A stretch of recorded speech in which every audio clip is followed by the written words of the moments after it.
stands for mobility and എന്തോന്ന് വായു mobility, conduction, എന്തോന്ന് ട്രാൻസ്മിഷൻ. അപ്പോൾ നമ്മൾ വായു എന്നുള്ള പഞ്ചഭൂതത്തിൽ നമ്മൾ വായു കാണാൻ പറ്റില്ല. അത് നമ്മൾ യോഗ ക്ലാസ്സിലും വാശി ക്ലാസ്സിലും ഇങ്ങനെ ശ്വാസത്തെ വലിക്കുമ്പോൾ അത് കാറ്റ് വന്ന് ലങ്സിൽ പോകുന്നു, ശ്വാസം പുറത്ത് വിടുമ്പം കാറ്റ് പുറത്ത് വിടണം. അതിൻ്റെ ഒരു സ്ഥൂലവായു. എന്തോന്ന് സ്ഥൂലവായു എന്ന് പറഞ്ഞാൽ നിങ്ങൾ ശ്വാസം വലിച്ചെടുക്കുമ്പോൾ അതിൽ വന്ന് nitrogen, carbon dioxide, hydrogen എല്ലാം ഉണ്ടല്ലോ. അപ്പോൾ അത് ഹൈഡ്രജൻ എല്ലാം ഉണ്ട്. അപ്പോൾ അതെന്തോന്ന്, അതിൻ്റെ പേര് സ്ഥൂലവായു. അപ്പോൾ സൂക്ഷ്മവായു എന്ന് പറയുന്നത് എന്തോന്ന്, അതാണ് പ്രാണൻ, അപാനൻ, ഉദാനൻ, വ്യാനൻ, സമാനൻ, ഞാൻ പറഞ്ഞ വായുവെല്ലാം. അപ്പോൾ സ്ഥൂലവായു, സൂക്ഷ്മവായു, ഇതേപ്പറ്റി ഞാൻ പറയുന്നു. വേറെ ആരും പറഞ്ഞ് കേട്ടിട്ടുണ്ടോ നിങ്ങൾ? വേറെ ഏതോ യോഗ ടീച്ചേഴ്സ് തന്നെ, അവരൊക്കെ കമേഴ്ഷ്യൽ ഗുരുജീസ് ആരെങ്കിലും പറഞ്ഞ് കേട്ടിട്ടുണ്ടോ? കാരണം വെച്ചാൽ ഈ സീക്രട്ടാക്കിയിരിക്കുന്നത് തമിഴ് വർമ്മ റെക്കോർഡ്സിലാണ്. അപ്പോൾ നിങ്ങളിപ്പോൾ ലങ്സിൽ കാറ്റ് നാസ്ട്രിൽസ് വഴി വലിച്ച് ലങ്സിൽ പിടിച്ച് വെച്ച് പിന്നെ ലങ്സിൽ നിന്ന് പുറത്തു വിടുന്ന പ്രോസസ്സ് അതിൻ്റെ പേര് ബ്രീത്തിങ്. അതിൽ ഇൻവോൾവ് ആകുന്നത് ഓർഡിനറി വായു, that is called physical form of വായു. അതേസമയം ഞാൻ നേരത്തെ എക്സ്പ്ലെയിൻ ചെയ്തല്ലോ, പ്രാണൻ, അപാനൻ, ഉദാനൻ, വ്യാനൻ, അതൊക്കെ അതായത് ആകാശത്തിൻ്റെ ക്വാളിറ്റി ഉള്ള വായുക്കളാണ്. എന്തോന്ന്, ആകാശത്തിൻ്റെ ക്വാളിറ്റി ഉള്ള വായുക്കളാണ്. ആ വായുക്കൾ തന്നെ ഞങ്ങൾക്ക് പഞ്ചപ്രാണൻ, ഇവിടെ പഞ്ചവാദം എന്നൊക്കെ ഇരിക്കുന്നത്, റൈറ്റും ഒക്കെ. സോ വായു സ്റ്റാൻഡ്സ് ഫോർ മൊബിലിറ്റി. ചലനം, ചലിച്ചുകൊണ്ടേ ഇരിക്കുകയാണ്. വായു എവിടെയെങ്കിലും പിടിച്ച് മന്ത്രം പറഞ്ഞ് കെട്ടാൻ പറ്റുമോ? വലിയ മന്ത്രവാദിയാണ് ഞാൻ, നാട്ടിലുള്ള വലിയ മന്ത്രവാദിയാണ്, ശരി, മന്ത്രം ചെയ്ത് കാറ്റെ പിടിച്ച് നിർത്താൻ നോക്കുമോ? അത് ലോകം ഈ അമേരിക്കയിലുള്ള കാറ്റിൻ്റെ അടുത്ത് ട്രംപ് പറഞ്ഞ് ഇന്ത്യക്ക് പോരെന്ന് പറഞ്ഞാൽ അത് കേൾക്കുമോ? ഞാൻ ട്രംപാണ്, അമേരിക്കൻ പ്രസിഡന്റ്, ഞാൻ പറയുകയാണ് അമേരിക്കയിലുള്ള കാറ്റ് വേറെ എവിടെ പുറത്തു പോകാൻ പാടില്ല, അങ്ങനെ അത് മനസ്സിലായില്ലേ? ഇങ്ങനെ ആരെങ്കിലും ചൈനയ്ക്ക് പോകാൻ പറ്റില്ല എന്ന് പറഞ്ഞാൽ അത് തടഞ്ഞാൽ ട്രംപിന് അതിന് പവറുണ്ടോ? ഇല്ലല്ലോ. കാരണം കാശ് അത് പഞ്ചഭൂതത്തിൽ ഈ കാശ് ചിലവില്ലാതെ കിട്ടുന്ന ഭൂതം എന്തോന്നാണ്? കാശ് ചിലവില്ലാതെ കിട്ടുന്ന ഭൂതം വായുവാണല്ലോ. ബാക്കി എല്ലാം നിങ്ങൾക്ക് ഒരു ലാറി എർത്ത് വാങ്ങണമെങ്കിൽ പൈസ കൊടുത്താൽ കൊണ്ടല്ല എവിടെ ഇറക്കും. സിമൻറ്റ്, കല്ല് എല്ലാം എർത്തിൻ്റെ ഇത് പൈസ കൊടുത്താൽ തന്നെ കിട്ടും. വെള്ളം ലാറിയിൽ വാങ്ങണമെങ്കിൽ പൈസ കൊടുക്കണം. ഇപ്പോഴൊക്കെ വെള്ളം നിങ്ങൾ ഇപ്പോഴൊക്കെ ഒരു ബാട്ടിലിന് 20 രൂപ കൊടുത്ത് വാങ്ങുന്നത് നിങ്ങളുടെ പേരിലല്ലേ വാങ്ങിച്ചത് ബാട്ടിലിന്. അപ്പോൾ ഈ കാറ്റിന് എവിടെയെങ്കിലും നിങ്ങൾ കാശ് കൊടുക്കുന്നില്ല. ഓക്കെ, കാശ് കൊടുക്കാതെ വാങ്ങുന്ന ഇതാണ്. അത് ഈ moving from one place to another, അതിനെ ആരും പിടിച്ച് വന്ന് നിർത്താൻ നോക്കില്ല. അത് it is stands for mobility and conduction and transmission. What is conduction and transmission?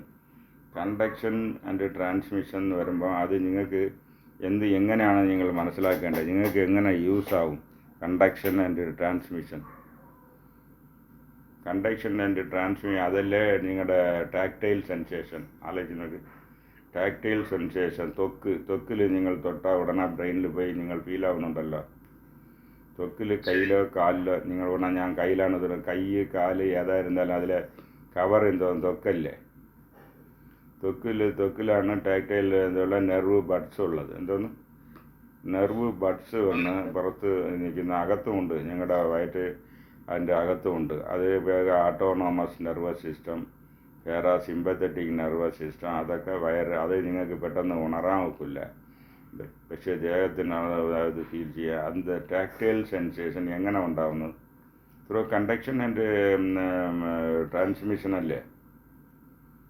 Transmission. നിങ്ങൾ ഇവിടെ തൊട്ടാൽ ഒരു നെർവ് ബട്ടിൽ കയ്യിൽ പെട്ടാൽ അത് ഉടനെ സ്പീഡാണ് ബ്രെയിനിൽ അത് റിപ്പോർട്ട് ചെയ്യും. ഇങ്ങനെയാണ് ശ്രീധര ഭാഗത്ത് കുടിങ്ങളാ കയ്യെ കയറി പിടിക്കുകയാണ് എന്ന് അത് ബ്രെയിനിൽ പറയും. അപ്പോൾ ബ്രെയിനിൽ പറയണമെങ്കിൽ അത് ഒവ്വൊരു നെർവ് സെല്ലിലും ഒരു നോർത്ത് പോലും ഒരു സൗത്ത് പോളുണ്ട്. ഒവ്വൊരു നെർവ് സെല്ലിലും ഒവ്വൊരു നെർവ് സെല്ലിൻ്റെ പേര് ന്യൂറാൺ. അപ്പോൾ ന്യൂറാനിൽ 3 വക കറണ്ടും ഉണ്ട്. അതിൽ ഒന്ന് ഹൈ ലെവൽ കറണ്ട്, ഒന്ന് medium level current and A chemical signal കൊടുക്കുന്ന ഒരു കറണ്ട്, കെമിക്കൽ സിഗ്നൽ. ആ കെമിക്കൽ സിഗ്നൽ വഴിയാണ് കണ്ടക്ഷൻ ആൻഡ് ട്രാൻസ്മിഷൻ നടക്കുന്നത്. എന്താണ്?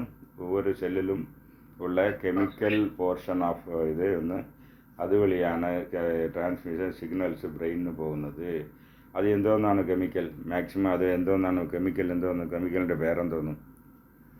Which chemical is mostly useful for conduction and transmission? എന്തോന്നാണ്? അത് ഒന്ന് സൾഫറാണ് മെയിനായിട്ട്. സൾഫറുടെ കണ്ടക്ഷൻ, അതാണ് അതിൻ്റെ മെയിൻ പ്രോജക്റ്റ്. അതുപോലെ മെയിനായിട്ട് ഒന്ന് രണ്ട് കാര്യങ്ങൾ കൂടെ ഇരിക്കാം. മെയിൻ ഘടകം വന്ന് സൾഫറാണ്. സൾഫറാണെന്ന് പറഞ്ഞാൽ നമ്മൾ ഒന്ന് ഈ നോർത്ത് ഇന്ത്യയിൽ പോയാൽ ക്ഷേത്രങ്ങളിൽ, നിങ്ങൾ ബദ്രിനാഥിൽ പോയാൽ സൾഫർ സ്പ്രിങ് ഉണ്ടല്ലോ, കുളിച്ചിട്ടുണ്ടോ?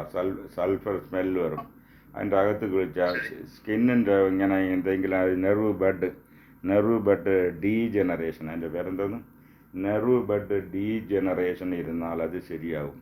Nerve buds degeneration comes due to ageing. അപ്പോൾ ഏജിങ് ഉള്ളവർ ഗന്ധകത്തിൽ വന്ന് യൂസ് ചെയ്ത് അത് ചെയ്യാനുള്ള ഇതാണ്. രണ്ടാമത്, ഗന്ധകം വന്ന് ഡയറക്റ്റായി നിങ്ങൾ എടുക്കാൻ പറ്റില്ല. അത് വന്ന് ശരിയാവില്ല, ഡയറക്റ്റായി എടുക്കാൻ പാടില്ല. അപ്പോൾ അത് എന്തോന്ന് ചെയ്യുന്നു? ആയുർവേദത്തിലും ശരി സിദ്ധാവിലും ശരി ഗന്ധക ചുടർ തൈലം എന്നുണ്ട്. എന്തോന്ന്? ഗന്ധക ചുടർ തൈലം. അത് വന്ന് അത് ഗന്ധകത്തെ അത് ടോൺ അപ്പ് ചെയ്ത് ഇൻഗ്രീഡിയൻസ് ചേർത്ത് നമ്മളത് വന്ന് പെയിൻ റിലീഫിങ്, നെർവ് ബഡ്സ് ഇതൊക്കെ ആക്ടിവേറ്റ് ചെയ്യാൻ യൂസ് ചെയ്യുന്നുണ്ട് സൾഫർ. അതുകൊണ്ടാണ് ടാക്ടൈലും ഇതിനും നല്ലൊരു കണക്ഷൻ, സൾഫറിനും കണക്ഷൻ ഉള്ളത് കൊണ്ടാണ് ഗന്ധക ചുടർ തൈലം എന്ന് യൂസ് ചെയ്തിട്ടുണ്ട്. അതുപോലെ നിങ്ങൾക്ക് ഇപ്പോൾ സ്പ്രിങ് ഉണ്ട്. അവിടെ ഇപ്പോൾ എല്ലാവരും ഗന്ധക സ്പ്രിങ്, ഞാൻ ഇപ്പോൾ പോയിരുന്നു എവിടെ, ഇപ്പോൾ മറ്റേ ദ്രോണാചാര്യ ഗുഹ, അവിടെയും ഒരു ഗന്ധക ഇതുണ്ട്. ഗന്ധക അതിന് ഒരു വാളിയിൽ നമ്മൾ തോണ്ടിയാൽ അത് ഗന്ധകത്തിൻ്റെ സ്മെല്ല് വരും. ഇതൊക്കെ കുളിച്ചാൽ സ്കിന്നിന് നല്ലത്. പക്ഷേ അവിടെ പോകാൻ പറ്റുന്നില്ല. അപ്പോൾ എന്ന് വെച്ചാൽ കുറച്ച് സൾഫർ, കുറച്ച് വേപ്പല, കുറച്ചുപോലെ സൾഫർ, വേപ്പല, കുറച്ച് സാൾട്ട്, ഇതൊക്കെ ഇട്ട് കുറച്ചുപോലെ ഇരിക്കുക. അതിനെ നമ്മൾ കുളിക്കുന്ന വെള്ളത്തിനും അത് വെച്ച് കുളിക്കാം. പക്ഷേ അത് ടൂ മച്ച് ആയി പോരും. അതുകൊണ്ട് പബ്ലിക്കായിട്ട് അത് റെക്കമെൻഡ് ചെയ്യില്ല. കാരണം വെച്ചാൽ നിങ്ങൾ 1 ഗ്രാമിന് എടുത്ത് 10 ഗ്രാം ആയി പോയാൽ അത് വന്ന് ശരിയാവില്ല. അതുകൊണ്ട് ഇങ്ങനെ സൾഫർ വന്ന് കണ്ടക്ഷൻ ഇതിൽ നമ്മുടെ സെല്ലിൽ ഉള്ള ഇത് കണ്ടക്ഷനൊക്കെ ചെയ്യാണ് റൈറ്റ് ഒക്കെ. അടുത്തത് വന്ന് എന്താണെന്ന് വെച്ചാൽ activities, transmission activities in the body എന്ന് പറഞ്ഞാൽ പല ട്രാൻസ്മിഷനും നടക്കുന്നു, കണ്ടക്ഷനും നടക്കുന്നുണ്ട്. ഓക്കെ, ഇതൊക്കെ ചെയ്യുന്നത് ഇപ്പോൾ നിങ്ങൾ ആഹാരം കഴിക്കുന്നത് മൂവായി പോകുന്നു, മൊബിലിറ്റി അല്ലേ, മൂവായി ഇവിടെ സ്റ്റമക്കിന് പോകുന്നു, അവിടെ നിന്ന് വന്ന് ഇൻറ്റസ്റ്റൈനിന് പോകുന്നു, അവിടെ നിന്ന് ലാർജ് ഇൻറ്റസ്റ്റൈൻ പോകുന്നു, ലാർജ് ഇൻറ്റസ്റ്റൈനിൽ നിന്ന് റക്തത്തിന് പോകുന്നു, റക്തം വഴി ആനസ് വഴി പുറത്ത് പോകുന്നു. അപ്പോൾ ഇതെല്ലാം ചെയ്യുന്ന ഒരു വായു എയർ പോർഷൻ എന്തോന്നെന്ന് പറഞ്ഞാൽ അത് വന്ന് കിറുകറൻ ചെയ്യുന്നു.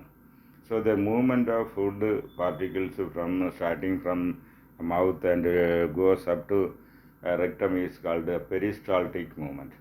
ഈ പെരിസ്റ്റാൾട്ടിക് മൂവ്മെൻറ്റ് ചെയ്യുന്നത് ഈ വായു അംശം, നിങ്ങൾക്ക് 2 വായു ഇതിൽ ഇൻവോൾവ്. ഒന്ന് ക്രിഗറൻ ആസ്ട്രൽ വായു. ആൻഡ് ഈ വായു എങ്ങനെയാണെന്ന് പറഞ്ഞാൽ നിങ്ങൾ ശ്വാസിക്കുമ്പം ഡയഫ്രം അപ്പ് ആൻഡ് ഡൗൺ ആയിട്ട് മൂവ് ആവുന്നല്ലോ.